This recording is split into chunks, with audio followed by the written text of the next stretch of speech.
Good morning, dear students. Myself, Dr. Avnish Sharma, Associate Professor in MLB Cornell College, Bhilwara, in the subject of chemistry. हम लोग BSc part third का chemical kinetics जो आपके syllabus में mentioned है उसको पढ़ रहे थे, और उसमें हम rate of the reaction, factors affecting rate of the reaction, molecularity, order of the reaction, इन सब के बारे में जान चुके थे।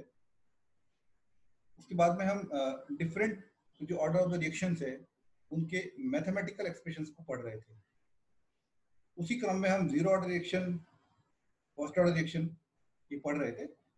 जीरो ऑर्डर रिएक्शन कंप्लीट कर चुके थे, जिसमें हमने पहले डिफरेंशियल इक्वेशन देखा, उसके बाद इंटीग्रेशन इक्वेशन देखा उसके लिए, देन उसकी जो कैरेक्टरिस्टिक प्रॉपर्टी होती है, क्योंकि हम जानते हैं कि जो ऑर्डर ऑफ द रिएक्शन है वो एक एक्सपेरिमेंटल एंटिटी है, एक्सपेरिमेंटल थिंग है, जिसको हम प्रयोग से ही पता कर सकते हैं। तो उसको पहचानने के लिए कुछ कैरेक्टरिस्टिक प्रॉपर्टीज हैं, जैसे उसकी रेट कांस्टेंट की यूनिट जो हमने निकाल के देखी थी, उसकी हाफ लाइफ, की जो इनिशियल कंसंट्रेशन है रिएक्टेंट की, उस पर डिपेंड करती है या नहीं करती है। ओके, उसके बाद ग्राफिकल रिप्रेजेंटेशन देखा था हमने कि जो टाइम है, टाइम और कंसंट्रेशन में ग्राफ कैसा मिलता है, क्योंकि ये सब चीजें हम एक्सपेरिमेंटली नोट कर सकते हैं। तो अगर हम प्रयोग से पता कर पा रहे हैं कि डिफरेंट टाइम इंटरवल पे कंसंट्रेशन कैसे चेंज हो रही है, उसको ग्राफिकली देख के हम ये भी पता कर सकते हैं कि वो कौन सी ऑर्डर की रिएक्शन है। ठीक है, हाफ लाइफ देख लिया था हमने, ये सब चीजें हमने देखा था। और फर्स्ट ऑर्डर रिएक्शन हम पढ़ रहे थे जो हमने लास्ट क्लास लिया था, उसके अंदर हम अवकलित वेग समीकरण और समाकलित वेग समीकरण ये पढ़ चुके थे, और कैरेक्टरिस्टिक जो लक्षण है उनको हम देख रहे थे। तो हाफ लाइफ के बारे में हम जान चुके थे, और उसके रेट कांस्टेंट की जो यूनिट है उसको हम देख चुके थे। हाफ लाइफ में हमने ये देखा था कि जो फर्स्ट ऑर्डर रिएक्शन है उसमें जो हाफ लाइफ है रिएक्शन की, मतलब जितनी समय में उसके रिएक्टेंट का आधा भाग रह जाए वो हाफ लाइफ कहलाता है। तो उसकी हाफ लाइफ उसकी इनिशियल कंसंट्रेशन, रिएक्टेंट की इनिशियल कंसंट्रेशन पे डिपेंड नहीं करती है। ठीक है, ये फर्स्ट ऑर्डर रिएक्शन का लक्षण है। तो हम आगे बढ़ते हैं आज। तो ये हम पढ़ रहे थे फर्स्ट ऑर्डर रिएक्शन के बारे में, जो गणितीय लक्षण थे। अवकलित वेग समीकरण हमने देख लिया था, रिएक्टेंट ए है, उससे प्रोडक्ट पी मिल रहा है जिसकी इनिशियल कंसंट्रेशन ए है, और टी समय बाद एक्स पोल उसके प्रोडक्ट में बदल चुके हैं। ओवरऑल जो अवकलित वेग समीकरण आया था वो हमारे पास आया था dx a माइनस अपन a minus x is equal to k1 dt। और जब इसका समाकलन किया था हमने, तो समाकलन जो समीकरण आया था हमारे पास वो आया था k1 is equal to 2.303 upon t log base 10 a upon a minus x। Okay, ये हम पढ़ चुके थे। उसके बाद फर्स्ट ऑर्डर रिएक्शन के जो लक्षण थे, उसकी यूनिट है रेट कांस्टेंट की, दैट इज सेकंड इनवर्स, और जो हाफ लाइफ है ये बहुत ही इंपॉर्टेंट चीज है, हाफ लाइफ है that is equal to 0.693 upon k1। ठीक है, यहाँ पर कोई भी कंसंट्रेशन टर्म नहीं है, इसका मतलब जो फर्स्ट ऑर्डर की रिएक्शन है उसमें हाफ जो रिएक्टेंट की कंसंट्रेशन है, इनिशियल कंसंट्रेशन, उस पे हाफ लाइफ डिपेंड नहीं करती है। Okay, now the graphical representation.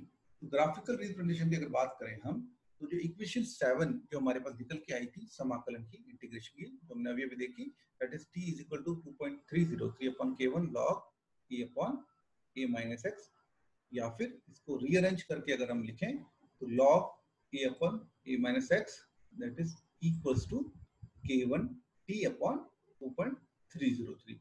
ये हमारी इक्वेशन नंबर 1 है। नाउ log a अपॉन, इसको ऊपर ले जाएंगे, log a minus x that is equal to k1 upon 2.303 t, और log a minus x is equal to log a को ऊपर राइट साइड में ले जाएंगे तो साइन चेंज हो जाएगा, तो minus k1 upon 2.303 t plus log a।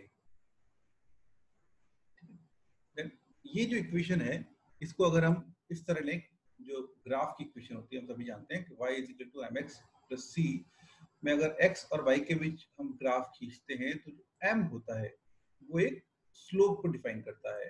ठीक है, ये एक ग्राफ इक्वेशन है, y is equal to mx plus c। m एक स्लोप को डिफाइन करेगा, जबकि जो c बचेगा दैट इज इंटरसेप्ट या अंतःखंड जिसे कहते हैं वह होगा।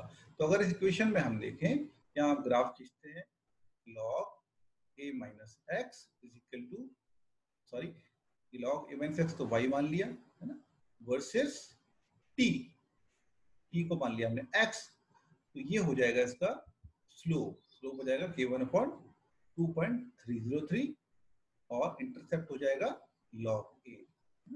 ये एक ग्राफिकल रिप्रेजेंटेशन हो गया फर्स्ट ऑर्डर रिएक्शन का। ग्राफ खींचा गया है log a minus x and t के बीच में समय। ठीक है, यहाँ a क्या है, initial concentration of the reactant, x क्या है, टाइम t पर जितने मोल प्रोडक्ट में बदल चुके हैं। तो a माइनस क्या कहेंगे, a माइनस एक्स क्या है, a माइनस एक्स है उस पर्टिकुलर टाइम पे जितने भी रिएक्टेंट उसमें मौजूद हैं। ये एक ग्राफिकल रिप्रेजेंटेशन है। तो यहाँ अगर हम देखें तो जो ढाल आएगा वो आएगा minus AB upon BC, AB upon BC, तो ढाल आ गया। तो ढाल हमारा किसके बराबर है, k1/2.303। तो ढाल अगर हमें पता चल जाता है तो हम क्या निकाल सकते हैं, ये ढाल हम निकाल सकते हैं ग्राफ से, ये ग्राफ से निकल जाएगा। तो वो क्या हो जाएगा, k1 इज इक्वल टू, ठीक है, यहाँ माइनस हमने इसलिए लिया क्योंकि ये नेगेटिव स्लोप है ना, नेगेटिव स्लोप है। तो k1 is equal to minus 2.303 into ये स्लोप हो गया, इससे हम k1 की वैल्यू निकाल सकते हैं। तो अगर आप इस नेगेटिव स्लोप वाला एक ग्राफ मिलता है log a माइनस एक्स, जो हम एक्सपेरिमेंट से निकाल सकते हैं क्योंकि इनिशियल कंसंट्रेशन हमें पता है, और x की वैल्यू हम डिफरेंट फिजिकल प्रॉपर्टीज को मेजर करके, जैसे पोलैरिटी है और टाइट्रेशन से पता कर सकते हैं। कई तरीके हैं इसको पता करने के, जिसमें कि जो रिएक्शन होती है तो सीज कर दिया जाता है पर्टिकुलर टाइम पे, डिफरेंट इंटरवल पे, 10 मिनट या 10 सेकंड्स पे, और डिफरेंट इंटरवल पे उसकी कंसंट्रेशन ली जाती है, कितना रिएक्टेंट प्रोडक्ट बदल चुका है। रिएक्शन सीज कर देते हैं तो रिएक्टेंट की कंसंट्रेशन निकालते हैं, फिर सीज करते हैं फिर रिएक्टेंट कंसंट्रेशन निकालते हैं। तो इस तरह डिफरेंट एक्स की वैल्यू निकल जाती है। तो लॉग a माइनस एक्स और t के बीच ग्राफ खींचते हैं, और अगर वो नेगेटिव आता है इस तरह का स्लोप, तो इसका मतलब वो फर्स्ट ऑर्डर रिएक्शन है। तो ये k1 को ज्ञात करने का भी एक तरीका है। ठीक, तो ये थी फर्स्ट ऑर्डर रिएक्शन, इसके तीनों जो कैरेक्टरिस्टिक प्रॉपर्टी है उनको हमने देखा। अब हम एक एग्जांपल देखेंगे जो कि आपने पिछली क्लासेस में पढ़ा है, और अब हम जानते हैं कि फर्स्ट ऑर्डर रिएक्शन क्या है। और ये जो उदाहरण है फर्स्ट ऑर्डर रिएक्शन का ही है, ये बहुत ही इंपॉर्टेंट उदाहरण है, इसको कि हम जानते हैं रेडियोएक्टिव डिके या रेडियोएक्टिव विघटन। तो जो रेडियोएक्टिव विघटन होता है वो एक फर्स्ट ऑर्डर रिएक्शन है। इसका मतलब ये है कि जो रेडियोएक्टिव तत्व हैं उनके जो डिके हो रहा है, ठीक है, वो जो रिएक्शन है वो उस रेडियोएक्टिव तत्व की इनिशियल कंसंट्रेशन पे डिपेंड नहीं करती है। ये सबसे इंपॉर्टेंट चीज है। तो हम देखेंगे रेडियोएक्टिव डिके के बारे में। तो ये है रेडियोएक्टिव विघटन, तो ये फर्स्ट ऑर्डर रिएक्शन है, आज हम ये जानते हैं। दूसरी बात, इसके अनुसार जो इकाई यूनिट टाइम है या इकाई समय है,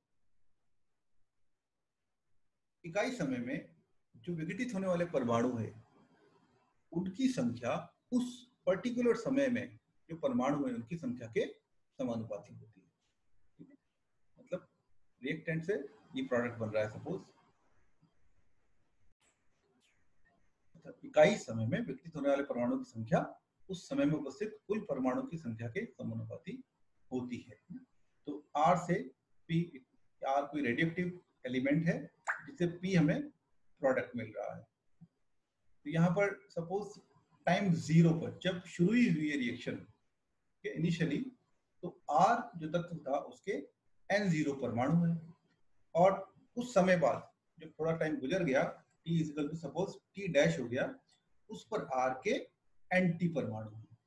ठीक है, तो मतलब ये T0 पे इनिशियल कंसंट्रेशन है N0, और ये R के एंटी परमाणु। ये वैसे ही है जैसे कि इनिशियल कंसंट्रेशन हो गई A और थोड़े टाइम बाद टाइम T पर X परमाणु उसके X मोल थे जो प्रोडक्ट में बदल गए थे, तो A माइनस एक्स के परमाणु बचे थे, वही चीज है। तो अब देखते हैं कि यदि एक बहुत ही छोटे समय dt में टोटल Dn2 परमाणु रेडिएट हो रहे हैं, तो ये जो रिएक्शन रेट आएगी किस तरह आएगी, क्योंकि हमने दूसरा इसका ये देखा था कि इकाई समय में विघटित परमाणुओं की संख्या उस समय उपस्थित कुल परमाणुओं की संख्या के समानुपाती होती है। तो माइनस dN/nt/dt, ये तो हो गए विघटित होने वाले परमाणुओं की संख्या एक पर्टिकुलर समय में, और ये nt के समानुपाती होगी, या minus dNt/dt equal to lambda nt। Is equal to लगा दिया हमने, बराबर हो गया, और यहाँ पर लैम्डा है वो एक कांस्टेंट है। लैम्डा विघटन स्थिरांक भी कहलाता है, जैसे डीके कांस्टेंट भी कहा जाता है। तो जो इक्वेशन थर्ड आई है minus dNt/nt equal to lambda dt, rearrange किया है हमने इस इक्वेशन को। इसका जब समाकलन करते हैं हम, समाकलन करने में हमारे पास ये आता है integration of dNt/nt equal to integration of lambda dt। Lambda तो कांस्टेंट है, यहाँ आ जाएगा log base e nt equal to lambda t plus c। तो जैसे हमने ऊपर देखा था c क्या है, एक इंटीग्रेशन कांस्टेंट है, समाकलन स्थिरांक है।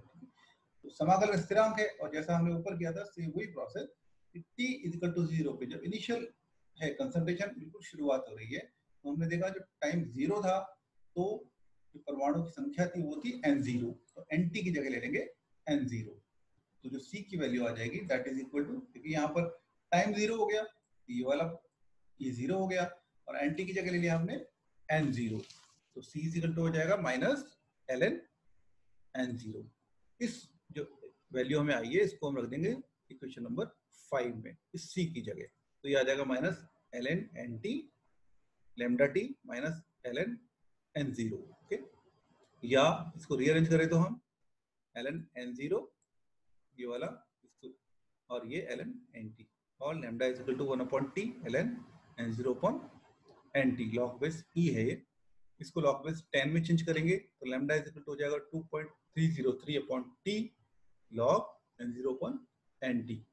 या इसको एक तरीका और था जो हमने देखा था विल्हेल्म समीकरण, तो nt is equal to n0 e minus lambda t।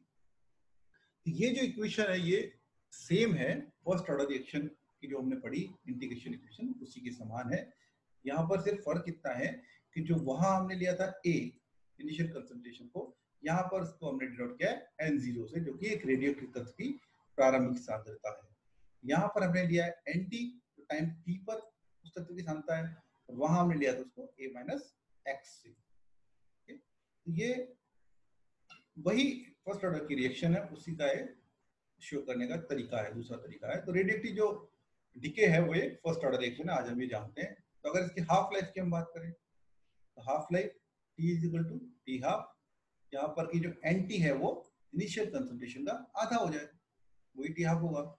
इसे क्वेश्चन नंबर 6 पे अगर डालें, क्वेश्चन नंबर 6 ये वाली lambda is equal to 2.303/t log n0/nt, तो t की जगह तो हम लिखेंगे यहाँ टी हाफ, और nt की जगह लिखेंगे यहाँ पर n0/2। ये हमने इसमें डिनोट किया है, तो इससे जो आएगा हमारे पास वो आएगा 2.303/t half log 2, and that is equal to lambda is equal to 0.693/t half, और अगर हाफ लाइफ हम देखें तो हो जाती है 0.693/लैम्डा। यहाँ पर कोई भी इनिशियल कंसंट्रेशन की टर्म नहीं है, तो रेडियोएक्टिव तत्व की जो हाफ लाइफ है वो उसके रिएक्टेंट की या रेडियोएक्टिव तत्व के इनिशियल जो कंसंट्रेशन है उस पर डिपेंड नहीं करती है। यही हमने फर्स्ट ऑर्डर रिएक्शन में भी देखा था। तो ये एक एग्जांपल है फर्स्ट ऑर्डर रिएक्शन का। इस पर डायरेक्टली क्वेश्चन आता है कि रेडियोएक्टिव विघटन को समझाइए और बताइए ये किस कोटि की अभिक्रिया है, ठीक है, और इसके लक्षणों के बारे में बताइए। तो ये दोनों सेम ही हैं। अगर हमें फर्स्ट ऑर्डर रिएक्शन के बारे में पता है तो हम रेडियोएक्टिव डीके को भी डिनोट कर सकते हैं। Okay, thank you.